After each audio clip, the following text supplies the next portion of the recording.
Imagine you walk into your favorite coffee shop, right? You're just trying to enjoy a quiet latte, mind your business, scroll TikTok, and then bam, you see that person you know. You know exactly the one, the emotional tornado who turns every conversation into a therapy session they never pay for. And what do? You pretend you didn't see them. You look down, fake texting someone important, even though the only notifications you ever get are emails from stores you don't shop at. But it's too late. They lock eyes with you and hit you with the deadliest line in the English language. We should catch up. No, we should not. Because catching up with this person isn't a conversation, it's a game. One they've perfected, one you keep losing, one where they walk away feeling validated and you walk away wondering why you exist. But here's the messed up part. You play games too. We all do. Not just on your phone. In your relationships, your marriage, your job, and every awkward interaction where you pretend to laugh at jokes you hate. And the worst part, most people don't even realize they're doing it. So today, we're going to expose that. Rip the mask off, kick the door in, flip the table, whatever dramatic metaphor you want.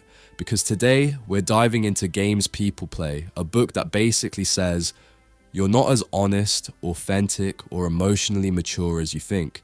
And here's the psychological proof. Alright, before we jump into the psychological cage fight, let's introduce the guy who built the arena. Eric Berne, a psychiatrist, a researcher, a war veteran, a man who studied human behavior so deeply he could probably predict your next breakup before you even met the person. Berne graduated from McGill University, worked in the US Army Medical Corps, studied at Yale, served in World War II, lectured at the University of California, and casually invented an entire psychological framework called Transactional Analysis, which is like understanding humans with cheat codes. This guy didn't just study people, he watched them. He dissected conversations, interactions, marriages, arguments, awkward silences, and realized something brutal. Most human relationships are not honest. They're not direct. They're not even rational. They're strategic. They are games, not fun games, not Mario Kart, not Candy Crush. I'm talking manipulative, subconscious, deeply patterned emotional games that shape your entire social life. And here's the part that stings. You're playing them even when you think you're being nice. Now, before we go any further, YouTube lawyers, gather round. This video is for educational purposes only and falls under fair use. This is a transformative analysis, meaning we're adding new meaning, new context, new commentary, new interpretation, and enough confrontation to make a therapist raise their rates. We're not replacing the book. We're not reciting the book. We're analyzing it, expanding it, and using it to call people out in ways they will absolutely not appreciate. So if you want the full experience, the original text, the nuances, the parts we don't cover, get the book. Support the author's legacy. You'll want it after this. Now, here's the core idea Berne found while observing thousands of social interactions. People need strokes. No, not the medical kind. Strokes are psychological units of recognition. A glance, a nod, a hi, a you look tired, a you forgot this, a you suck at this, but I'll pretend you don't. Humans need attention, biologically, socially, emotionally. If we don't get it, we shrivel up like a raisin with anxiety issues. That need for recognition, for being seen, is what drives so many of the bizarre, confusing, self-destructive social patterns we engage in. It's why you tolerate toxic people. It's why you overshare. It's why some people pick fights just to feel alive. And it's why your aunt always brings up politics at Thanksgiving. She's starving for strokes, and that's the only game she knows how to play. Today, we're going to break down the key chapters and ideas of Games People Play. And I'm going to do it in a witty, ruthless, aggressively honest way that Berne probably would have approved of. This isn't motivational fluff. This isn't be your best self. This is stop playing dumb psychological games that ruin your relationships. So buckle up, grab a drink, grab a helmet, Grab someone who needs therapy more than you do. Because next, we dive into chapter 1, where Berne exposes the ego states controlling your life like badly written software. And trust me, you're not ready. Welcome to Mindful Reads Hub. Let's get started. Opening the game, the hidden structure of human interaction. What if life isn't just random chaos, but a rigged board game, and you're playing moves you didn't even know you were making? You think you're having a normal chat with your partner, friend, or co-worker, but beneath every small talk and polite "how are you," there's a script with hidden payoffs. That's what Eric Berne blew the lid off in games people play. Our social world is structured by these covert games, and unless you recognize them, you're just dancing on someone else's stage. People repeat the same patterns again and again without realizing it. They feel stuck in relationships, trapped in resentment, or perpetually misunderstood, and they don't get why. But Berne's point is brutal. Those repeating patterns aren't accidents, they're games. Games that have a payoff, even if it's just psychological strokes. Recognition. He doesn't mean board games or video games, he means emotional games. Recurring, predictable interactions where each person plays a role, often unconsciously, to satisfy old, unmet needs. At the heart of this hidden structure is something called structural analysis. It's Berne's way of mapping how social intercourse is organized through 3 ego states: parent, adult, and child. These are not just metaphors. According to Berne, they're real, coherent systems of behavior, emotion, and thought that show up in each person. The parent is all the recordings you absorbed in early childhood, the rules, the judgments, the shoulds and don'ts. The child is where your feelings, spontaneity, fears, and old impulses live. The parts of you that remember being little, wanting to be seen, scared, or totally free. The adult is the rational part, dealing with the here and now, making fact-based decisions, responding to reality rather than reacting from old wounds. Berne argues that when we communicate, there's always a transaction. One person sends a stimulus, another responds. If both people are operating from complementary ego states, say adult, communication flows smoothly. But when ego states cross, like adult, child, or parent, child, things go off the rails. Tension, misunderstanding, emotional charge. To put it bluntly, every conversation you have is a negotiation of ego states. And if you don't understand which states are at play, you're just a rookie in a game you didn't even know you joined. Real world example, imagine someone at work says, "Great job on that report." Normal compliment, right. But instead of saying thanks, you snap back defensively. "Yeah, well, next time I want more input before you jump in." On the surface, you're grateful, but emotionally, you're playing. Your parent, internalized critic, hears praise, but your child, feeling of being controlled, jumps in with, "You're always micromanaging." The other person might reply from their parent, judging you, or from their child, feeling rejected. Boom, a hidden game unfolds from a nice comment. This might seem like psychobabble, but the stakes are real. Across the world, whether in boardrooms in New York, marriages in Mumbai, or political debates in London, people are trapped in the same unconscious games. Recent research backs this up. In India, a 2024 study found that bankers' productivity is strongly linked to which ego states they habitually operate from. When their communication is skewed toward parent or child rather than adult, both commitment and performance suffer. That's not fluffy theory. That's real money, real jobs, real life. And here's why this matters. Recognizing the game is the first step to rewiring your life. Once you know the stage and the actors, once you see the script, you can begin to change how you play or even quit. Key idea: human interactions are structured like psychological games, driven by hidden ego states and repeated transactional patterns. Key takeaway: When you recognize the ego states and the game being played, you can begin to break free from programmed behavior and communicate more authentically.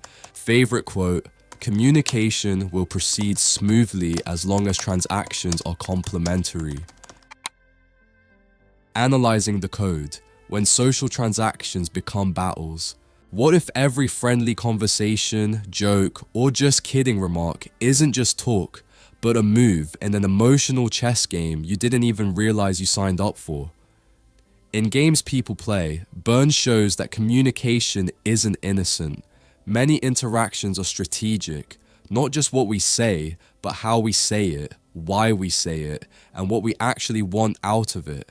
Berne argues that not all interaction is equal. Some are pastimes, light, harmless, safe, but others are full-blown games with payoffs, hidden motives, and scripts that repeat. These games become battlegrounds disguised as small talk or jokes. Across the world, whether in corporate email threads in Hong Kong, political rallies in Brazil, or Zoom calls in Berlin, the same covert transactions are going on. At the center of all this is transactional analysis, Berne's radical idea that social exchanges are made up of ego states talking to each other. These ego states are the parent, adult, and child, and understanding them is like decoding someone's emotional operating system. The parent ego state is internalized authority. It carries the tapes you recorded from key figures in early life. The morals, the criticisms, the rules. It can show up as critical parent, judgmental, rigid, or nurturing parent, caring, protective. The child ego state is the emotional archive, your fears, your creativity, your impulses, both the wild free child and the wounded adapted child. Then there's the adult, the rational, data processing part of you. It doesn't scream in anger or melt in sadness. It just observes, assesses, and responds with logic, or at least tries to. When you talk to someone, you don't just talk. Your different ego states are sending and receiving messages. Berne calls these transactions. One person sends a stimulus, another replies. If both are adult, everything's clean, efficient, honest. But when it's crossed, say, parent, child, or adult, parent, that's where drama explodes. And it gets worse. Sometimes there are ulterior transactions. That means while one part of you is talking to one ego state, another part, hidden, is communicating something totally different. That's exactly how games are built, on layers of communication, not just surface dialogue. Why do people play these battle games? Because they want strokes, psychological recognition, retribution, drama, control, old patterns from childhood they haven't shed. A simple "I'm just kidding" might actually be a maneuver, a disguised insult, a criticism with a sugarcoat, or a manipulative test. Take the "now I've got you, you SOB" game. Yes, Berne's naming things honestly. One person sets a trap, the other falls into it. Guilt or blame is extracted, payoff is collected. That payoff might be feeling superior, powerful, or emotionally justified. Berne's insight here is surgical. These aren't random fights, they're structured cycles. In the modern world, this isn't ancient psychology, it's absolutely relevant. Think, workplace toxicity. According to recent research, when managers communicate more from their parent ego state, micromanaging, punishing, and employees respond from their child state, fear, submissiveness, productivity suffers and burnout skyrockets. Transactional analysis provides a framework for understanding why. Crossed transactions lead to misunderstanding and inefficiency. Or look at political discourse. In many countries, leaders use parent-child tactics, authoritarian rhetoric, parent triggering emotional reactions, child among voters. Complex issues are rarely met with adult-adult communication. Instead, they are manipulated emotionally. That's not just politics, that's a huge collective game. Here's the hard truth Berne wants to smack you with. If you don't learn this code, you're a pawn in someone else's game. You think you're having real talk, but you might just be playing into someone else's script. The only way out, recognize when the transactions are crossed, when ulterior motives are hiding, when what looks like a joke is a power play. Once you decode that, you can step out. You can choose to respond from your adult, refuse to play, or even call out the pattern. And shockingly, people actually change. They don't always like it, but that's the price of real communication. Key idea: communication isn't just words, it's strategy. Interactions are games when ego states collide and ulterior motives guide the moves. Key takeaway: by identifying which ego states are active in your exchanges, you can stop being manipulated, stop reacting unconsciously, and start communicating with honesty and integrity. Favorite quote: a game is an ongoing series of complementary ulterior transactions progressing to a well-defined, predictable outcome. The rituals of life, how we fill time with false play. Some of the most exhausting conversations you've ever had weren't real. They were rehearsed. Polite chit-chat in offices, scripted "how are you?", small talk, the dumb corporate meeting where nobody says what they mean. All that is not authentic interaction. According to Berne, much of our everyday communication is procedure, not connection. It's ritual, it's time filler, and yes, you're probably part of the show. Berne argues that before we get into the full-blown games, there's a layer built from procedures and pastimes. These are not the manipulated, psychologically loaded games yet. They're lighter, predictable patterns, but they create the runway for the more dangerous moves. Think of them like social warm-ups, polite greetings, meeting agendas, superficial banter. On the surface, they say nothing, and that's exactly the point. Their function is to avoid intimacy, to keep things safe, to maintain status quo while not rocking the boat. When people rely purely on these procedures, they never really connect. They stay in a zone that's comforting but dead inside. Berne warns, rituals are comfortable, but they can also be traps. They lull you into believing that everything is normal, safe, steady, until a real game pops up underneath. Then there are pastimes. These are the familiar, low-risk social interactions that feel light, gossiping about the weather, complaining about minor inconveniences, riffing on news headlines. But even pastimes carry an ulterior purpose. They structure time, avoid vulnerability, and maintain distance. In some parts of the world, we still see this daily. Office culture in Tokyo leans heavily on ritualized social niceties.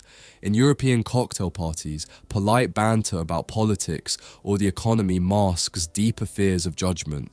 These pastimes aren't always bad, but they're also not innocent. Here's where Berne's insight goes deeper. Pastimes are often just a smokescreen for the actual games. The moment things tip, when you feel threatened, jealous, or unheard, interactions shift. Pastime, game. That switch is the danger zone. Suddenly, that friendly chat becomes a setup. That joke becomes a weapon. Imagine someone at work telling a colleague, "Well, you really handled that project poorly, didn't you?" On the surface, it's banter. But if what they're really doing is undermining your standing or pushing you to explain yourself to boost their ego, you've entered the game, maybe without knowing it. In modern life, this structure is everywhere. Take remote work, Slack messages full of polite rituals, Zoom check-ins, doubling as performance theater, scripted small talk about the economy, productivity, or inflation. Meanwhile, people avoid real conversations about burnout. They'd rather flap around in procedural safety than risk exposing their child ego state or allowing their adult self to admit, "I don't know how to fix this." This pattern isn't just limited to Western workplaces. In Latin America, some sociologists note that small talk and hospitality rituals mask deeper power dynamics in business relationships. In India too, hierarchical traditions force people into safe social costumes, where true emotional disclosure is rare. so games get hidden beneath procedures. Berne's core insight: rituals and pastimes lay the groundwork. They are the runway for the more serious psychological games that shape our relationships. Without recognizing them, you'll never fully understand why so many interactions feel hollow, repetitive, or manipulated. But, and this is the good part, recognizing them changes everything. If you can see the runway, you can choose when to board the flight or refuse to take off. You can call out the difference between just catching up and setting up a play. That's the first step toward real adult-level connection. Key idea: everyday social rituals and pastimes aren't harmless.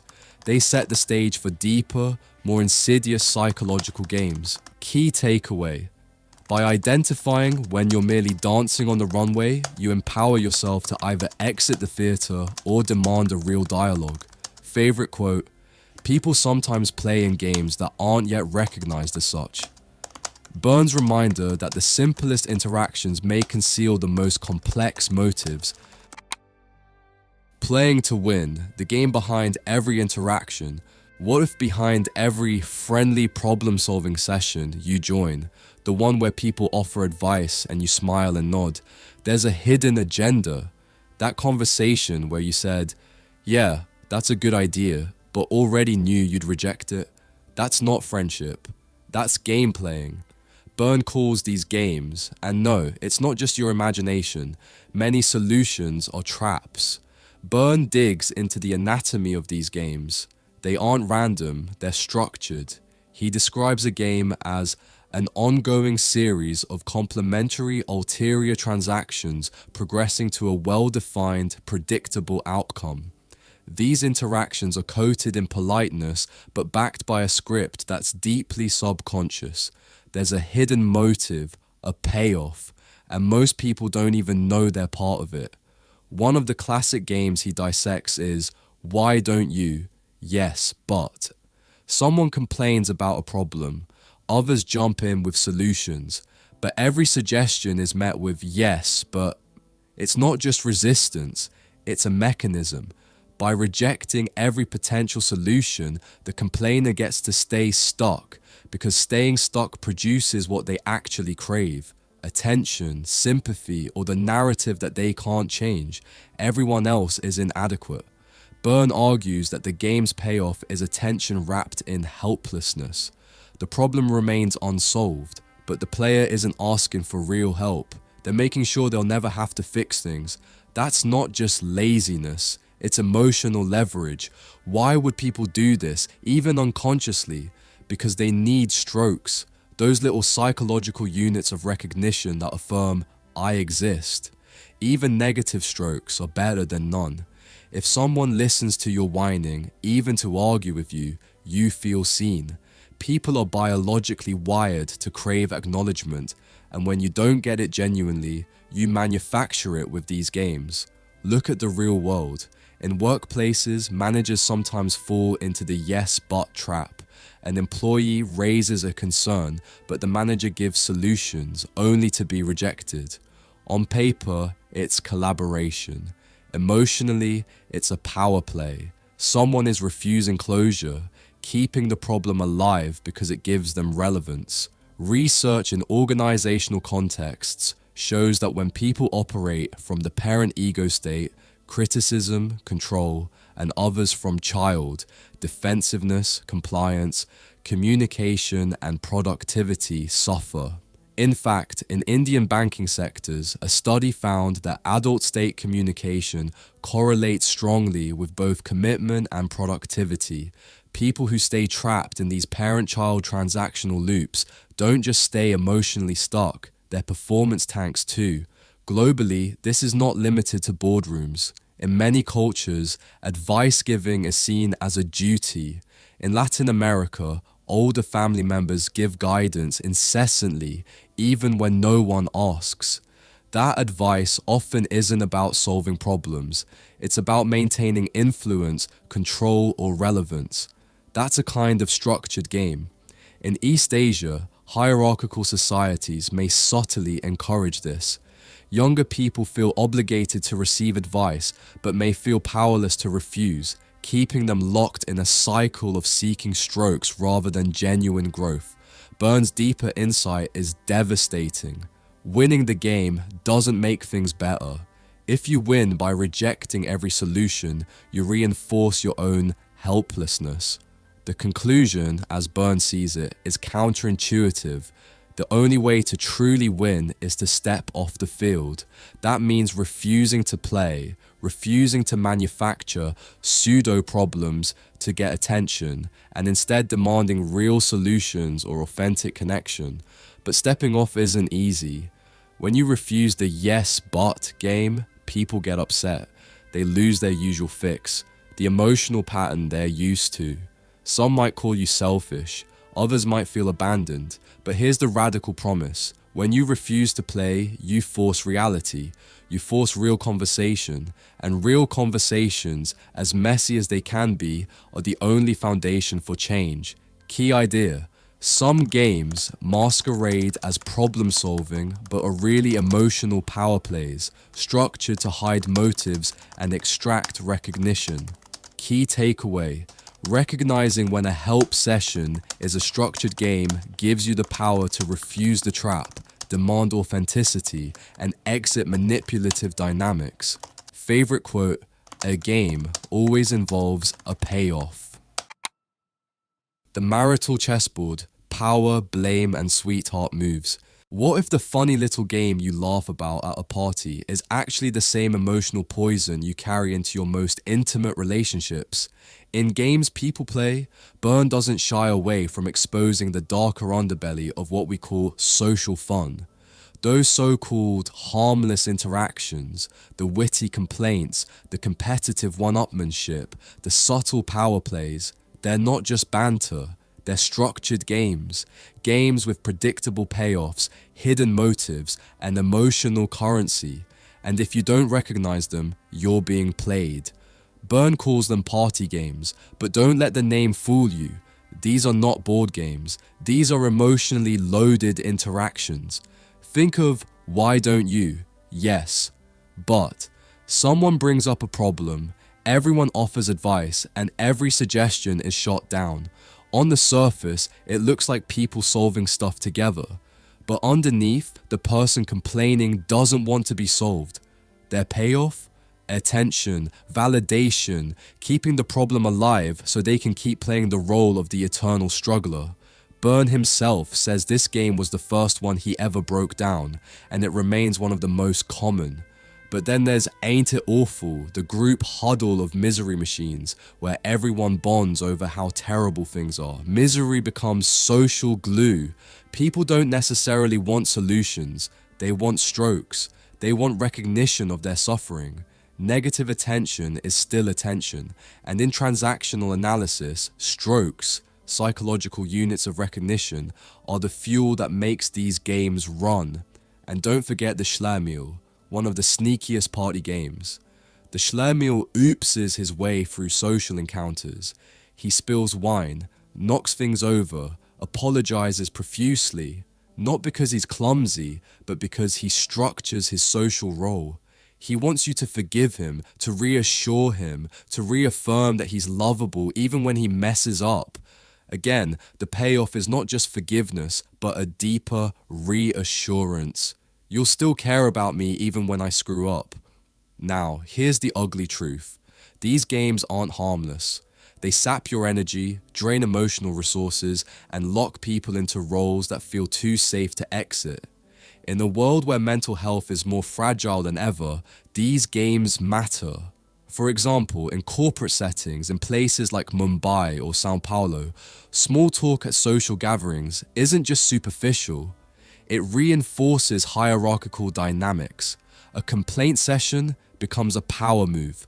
Nobody is solving anything, but everyone is trading their emotional dependency on each other. Research in communication theory supports this. Negative social feedback loops, even when masked as humor or camaraderie, contribute to long-term stress and burnout. People who habitually play negative games at parties or social gatherings may actually be reinforcing internal scripts of inadequacy, scripts they learned as children. Berne's insight: recognizing these games changes everything. When you can spot the pattern, when you realize someone's "ain't it awful" isn't just complaining but a strategy, you can choose not to feed into it. You can refuse to play, and when you refuse, you force the conversation to become real. People might feel weird, they might react, but you stop trading in fake emotional currency. You demand authenticity over comfort. This matters especially now, in a time when social media amplifies superficial interactions, when millions of people connect over shared complaints on platforms like Twitter or Clubhouse. We're more susceptible to social game playing than ever. What starts as tweet storms about inflation, the cost of living, or global economic anxiety can become mere "ain't it awful" rituals where nothing changes, but people feel seen because they're heard lamenting. But being heard is not the same as being helped, and game playing is not the same as healing. If you want a way out, Berne offers a brutal but liberating road. Choose to play good games, or better yet, choose not to play at all.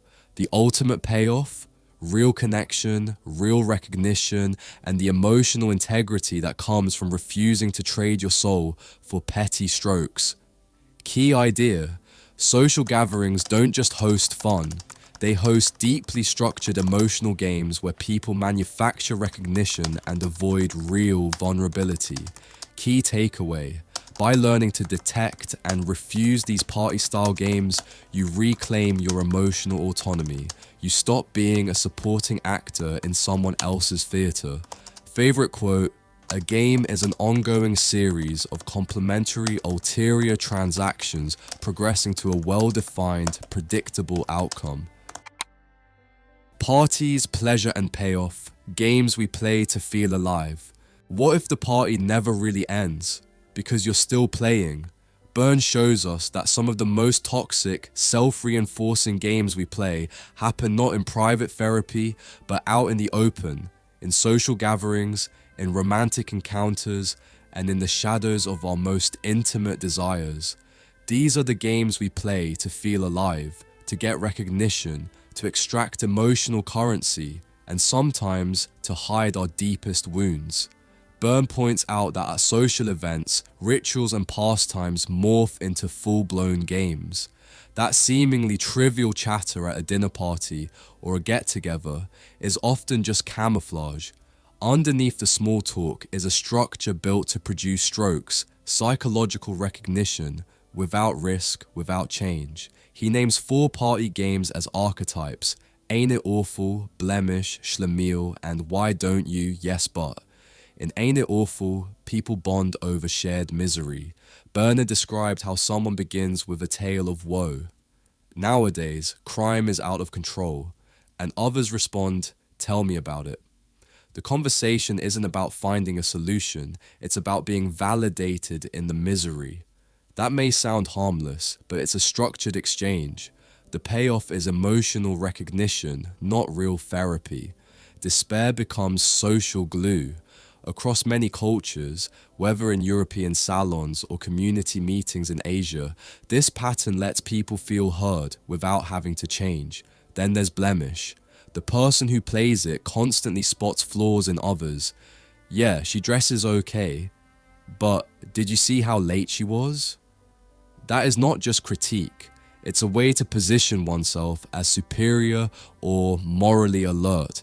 In Berne's terms, it's driven by a negative reassurance. You get recognition by pointing out fault in others, but you also protect yourself from deeper intimacy because you stay in judgment. Schlemiel is the classic, clumsy, lovable idiot role. You knock over someone's drink, apologize profusely, act like you're the fool, but here's the catch. It's not an accident. Berne says the Schlemiel plans to mess up because the payoff is being forgiven, being a little pathetic, being included. That forgiveness loop isn't kindness, it's a transaction. You break something, they forgive you. You feel validated and they feel needed. And of course, the infamous "why don't you, yes but." Someone presents a problem, say, "my job is overwhelming," and others offer solutions, but every suggestion is met with "yes but." This isn't someone who genuinely wants help. Berne argues the game's payoff is perpetual victimhood. The complainer rejects every fix because real change would break the script. By refusing solutions, they ensure the issue never actually resolves, because staying stuck gives them emotional power, recognition, and purpose in the drama. Now, here's where modern context makes this even more brutal. In a world of social media and global connectivity, these party games have scaled. Think about online communities where people vent about inequality, politics, or the economy. The pattern is eerily similar to "ain't it awful?" You shout into the void, others chime in, you feel heard, but nothing changes. It's emotional engagement without transformation. Research in social psychology backs this up. Negativity can be socially bonding because complaining triggers shared emotional states, which builds cohesion, but it rarely leads to actionable solutions. That cohesion can feel comforting, but it locks people into repetitive emotional scripts. Berne's insight is harsh but liberating. Once you see that you, or others, are playing a party-style game, you gain a choice. You don't have to play. You can refuse to respond, refuse to fuel the misery loop, or demand something more real. When you do that, when you step out of the patterned interplay, you force truth. Someone has to either drop the act or escalate. And yes, people will resist. They'll panic. They'll ask, "Why aren't you participating? Why aren't you feeling sorry for me?" In my experience, when you refuse to play these emotional games, you force growth. You force adult to adult real talk. And that's terrifying for a lot of people because real talk means real risk. Key idea: social and sexual interactions often consist of structured psychological games, not genuine connection, and they serve as platforms for emotional payoff, not real intimacy. Key takeaway: by recognizing and refusing these party-style games, or sexual ones, you reclaim your emotional autonomy and can demand more authentic interactions. Favorite quote: "A game is an ongoing series of complementary ulterior transactions progressing to a well-defined, predictable outcome." Dark corners, the games nobody talks about. What if the person you think you are, the rational adult, the calm mediator, is just another character in someone else's internal drama? Berne's major bombshell: we're not just players, we're types. The games wouldn't even function without the cast. Behind every interaction is a hidden identity, a role built from childhood, a player part that shows up on cue to keep the game alive. Berne argues that games don't exist in a vacuum. They need players. These players aren't always conscious. They're ego states that take over. There's more than just the surface level parent, adult, and child. There's a paradigm of players: the victim, the persecutor, the rescuer. Roles that show up in classic games like "Now I've Got You, you SOB," or "If It Weren't For You." These roles are more than metaphors. They are internalized scripts that operate like cast members in your emotional theater. Berne didn't just want to map transactions, he wanted to map characters. Once you recognize who you are playing, you gain power, because if your player is the victim forever, you'll keep writing scenes where life is happening to you. But being aware means you can rewrite. Here's the part most self-help gurus don't tell you. Autonomy isn't just stop playing the game.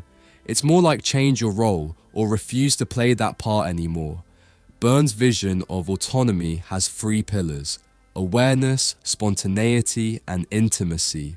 Awareness means seeing your role: victim, persecutor, rescuer. Spontaneity means being able to operate from your real self, not just the child or the scripted ego state. Intimacy means real connection, not just transactional play. Across the world, this insight is explosive. In many cultures, people are expected to play certain roles. In collectivist societies, being the rescuer or caretaker is often praised. You're the glue of the family. But what Berne points out is that these socially rewarded games can trap you because they deny your autonomy. In countries like Japan or India, the pressure to conform keeps people locked into parental or child ego roles. These aren't just interpersonal games, they're embedded in social structure. Modern research even echoes this. Recent cross-cultural psychology studies found that maldaimonic games, destructive, self-serving types of play, occur similarly across very different societies. A 2024 study showed Japanese and US participants exhibited similar patterns of self-destructive play, despite cultural differences. That suggests that these psychological game roles aren't just a Western problem, they're part of the human condition. So, what happens when you identify the player inside you? Berne says the first escape hatch is refusing the role, but that's terrifying. People around you may not know how to handle it. If you drop the victim role, your players, friends, family, partner, lose their script. They might try to pull you back in. That backlash is real. But when you stay firm, when you respond from your adult instead of your stuck script, you force a new transaction. You can negotiate a different relationship.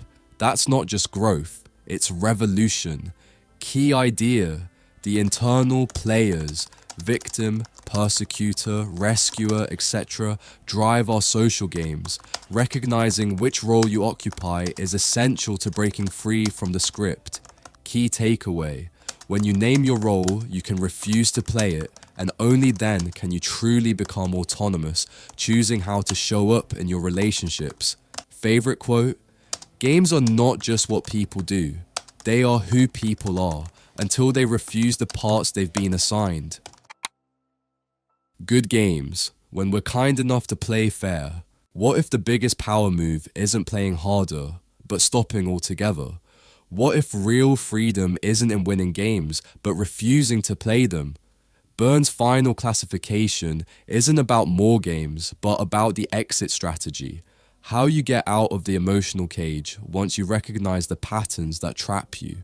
Berne provides a powerful taxonomy, a classification of behavior that lets you spot exactly where people are playing and, more importantly, where they're not. In his taxonomy, he breaks down human behavior into three broad classes: internally programmed, probability programmed, and socially programmed. Internally programmed behavior includes fantasies, delusions, dreamlike states. Probability programmed behavior is grounded in reality testing. Think rational, adult-level decisions. Socially programmed behavior is the one that houses games, rituals, and more. But here's the kicker. Berne doesn't just classify bad stuff. He points to intimacy as the ultimate game-free behavior.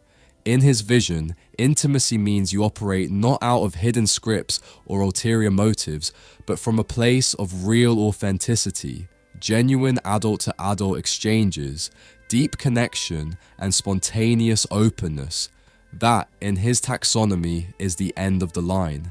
It's the end of the game board. This isn't just psychobabble. Real-world relevance hits harder than you think. In global leadership trends, from Silicon Valley to Berlin boardrooms to Mumbai startups, organizations are starting to value emotional intelligence and authentic leadership. Research in management science shows that leaders who communicate vulnerably and avoid manipulative games actually foster trust, collaboration, and innovation. If Berne were alive today, he'd probably argue the companies that survive long-term are those that cultivate intimacy, not just transactional skill. Berne even gives us practical application tools, a game log, a script rewrite, ways to audit your own behavior, catalog the games you play, and gradually unlearn them. He insists that self-awareness isn't enough. You need action. Once you record your patterns, you can dismantle them. He advocates for a vigilant observer mindset. You become your own referee, your own rule breaker. He also warns, knowing all the games doesn't equal freedom. If you simply become a master game player, someone who can call out every move, you still haven't escaped. True freedom lies in non-play. He challenges readers to cultivate autonomy by choosing not to play or by willingly playing good games, ones that don't exploit but build connection. That's not naive. Berne wasn't some self-help idealist. He knew how entrenched these behavioral scripts are. He argues that many people never exit because the system rewards them for staying inside. They keep feeding the games that give them emotional strokes, status, identity, even if it's poison. But he problematizes this. If you can refuse the game, if you can choose a different way, you rewrite not just your transactions, but your life.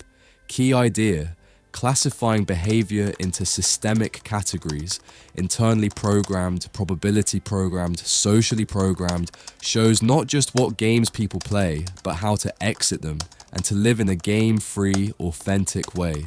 Key takeaway: by recognizing the structure of behavior and deliberately refusing to be governed by hidden scripts, you can step off the emotional board and reclaim your autonomy, not by winning, but by refusing to play.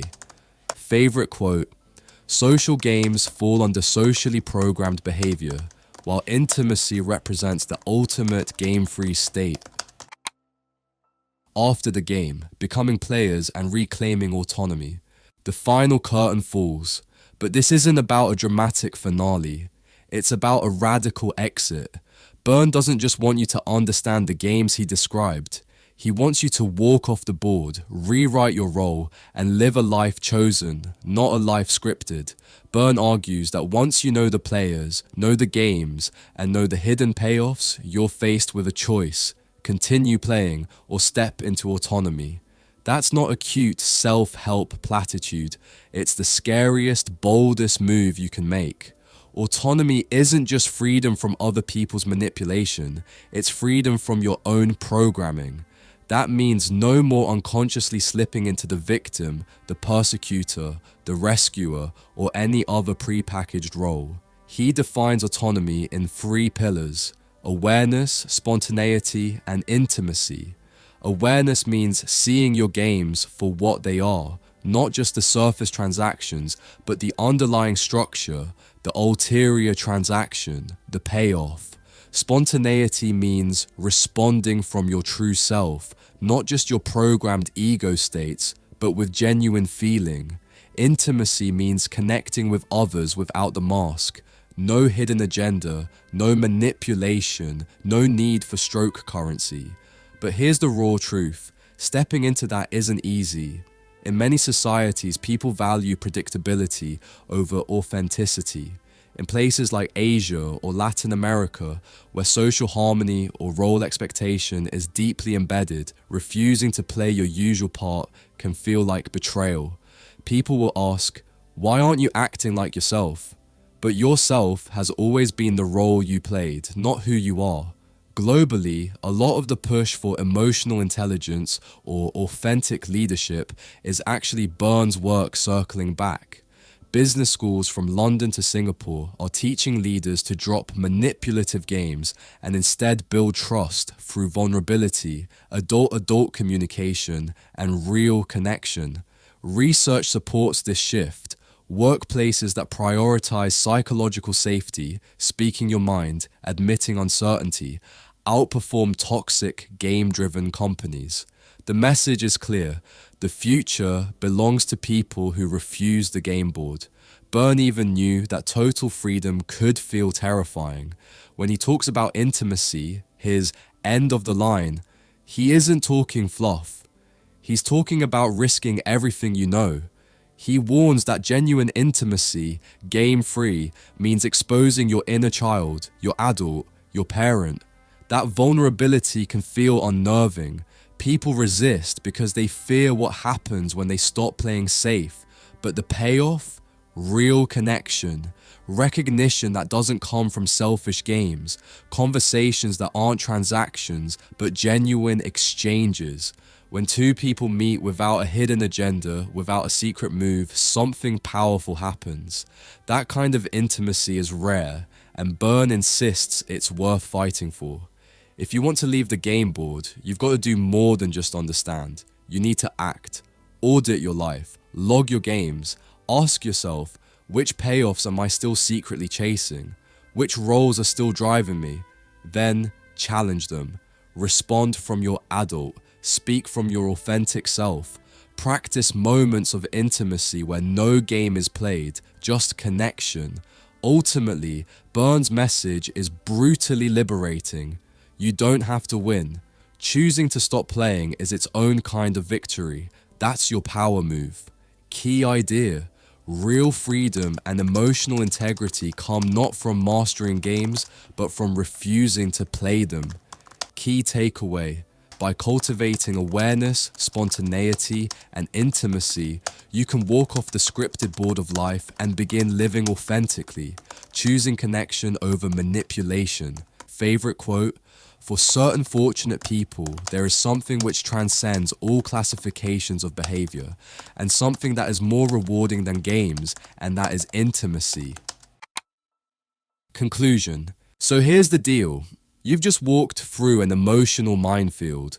We've exposed how every routine conversation, every polite compliment, every late night gripe, yes, all of it, can be rigged. Underneath the surface lies a hidden architecture of games.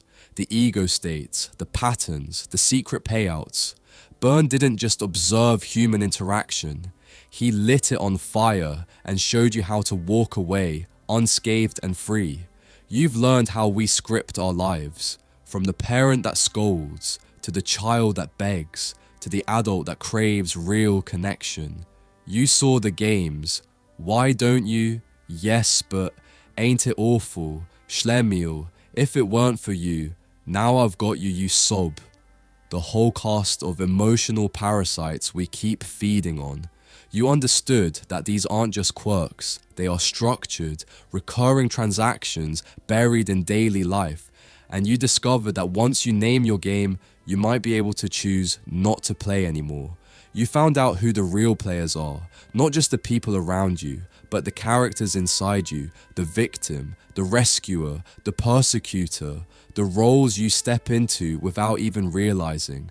Then you realized freedom doesn't come from winning these games. It comes from walking off the board, from reclaiming your voice, your authenticity, your emotional sovereignty. Berne gave you a roadmap. Audit your life, log your games, rewrite your script, and he showed you the exit, a path toward awareness, spontaneity, and intimacy, the holy trinity of autonomy. He didn't just want you to be a better player, he wanted you to become someone else entirely, someone who isn't locked into patterns, someone who can really meet others, really feel, really connect without hidden agendas. This is your wake-up call. The world around you, friends, family, colleagues, lovers, might still be playing their games. Some will try to pull you back in when you refuse to play your old role, but now you have the language, now you have the map, now you have the power to refuse, to step off, to choose. Here's the most powerful move. When everyone else is busy keeping score, play meaning instead.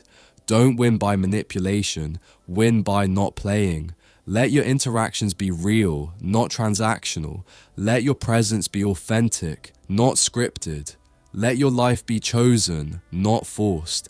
If games people play has lit something up in you, if it's cracked open something real, then do more than just watch this breakdown. Buy the book, read it, highlight it, argue with it, grow with it.